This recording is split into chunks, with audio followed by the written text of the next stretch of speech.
The extreme pace of urbanization is affirming cities across the world as drivers of economic growth, innovation, and global leadership, and above all, as magnets for people looking for a better life. In fact, cities generate 80% of the world's GDP, and within the next generation will be home to 7 out of every 10 people. But with this growth comes major challenges. Cities must address aging infrastructure, diminishing environmental resources, and rising economic inequality, all this while running against tighter municipal budgets. Cities and private companies are beginning to address these challenges together, but in too many cases, they behave more like clients and vendors instead of genuine partners. Too often, solutions offered by private enterprises focus on fixing specific problems and don't integrate across the whole urban ecosystem. At the same time, many cities lack a roadmap for implementing digital transformation across their entire operations. Real progress demands a fundamental change in the way city and business leaders work together. Our vision is to place people at the center of the solution design, to bring together the collective power of the private sector to solve cities' challenges. This ultimately strengthens the new triple bottom line: people, cities, and businesses. No single player can address these challenges at scale. We must come together to create a path for true sustainable urban development. Imagine how much more is possible when cities work with a united private sector. Imagine City Possible. And now, please welcome Hany, the Executive Vice President for Enterprise Partnerships at Mastercard, here with global strategist and author of Connectography, Parag Khanna.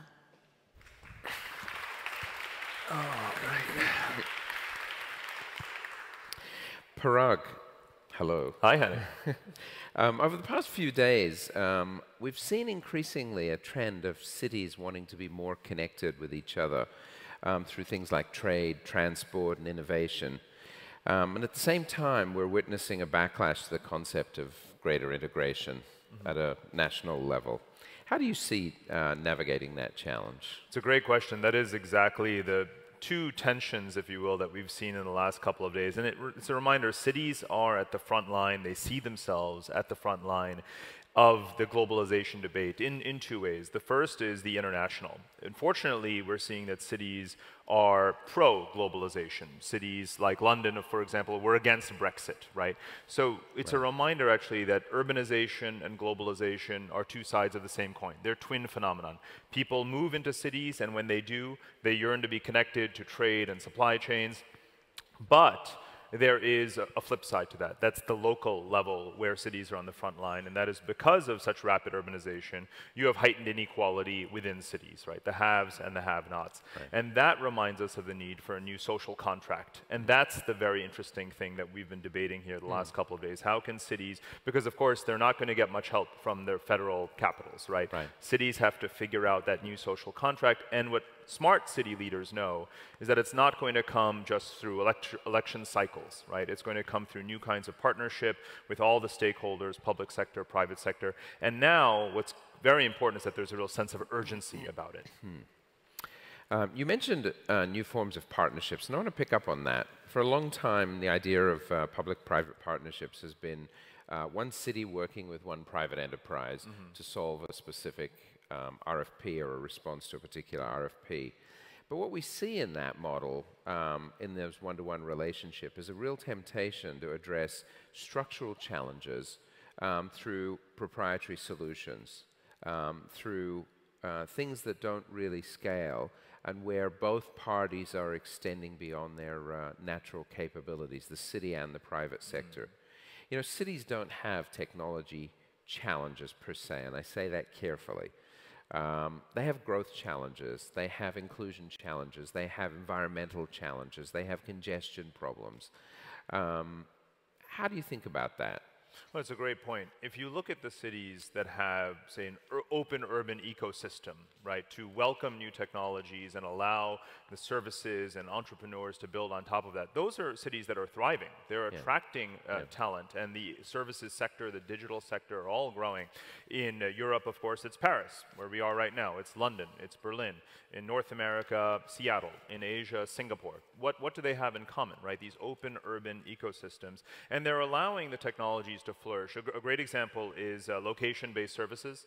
There's some new research showing that across the world, if you look at cities that were measured, an average commuter saves 12% of their travel time through route planning apps and so forth. And that amounts to an annual savings or wage gains of $350 billion a year.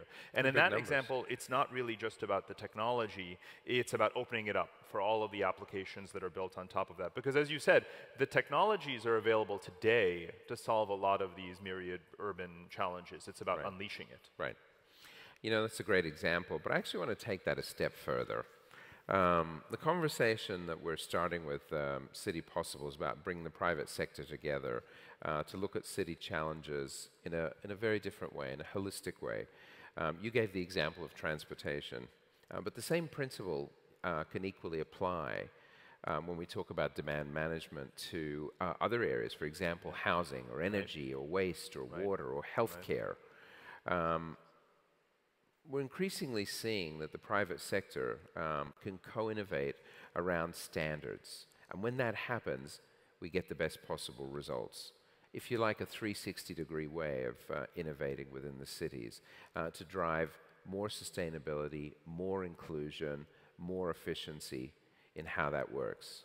I'd love to hear a specific example of that, because I think that if you look at India, it's an entire country, a civilization that's going through that right now, and it's very exciting to watch. Yeah.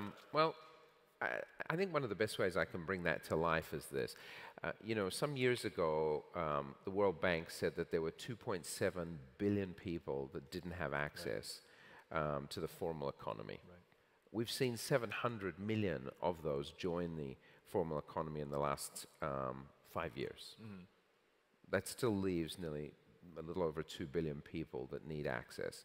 And that access is the basis of inclusion, is the basis of their ability to participate socially, their ability to participate in what's going on in these cities, to pay for goods and services and so forth.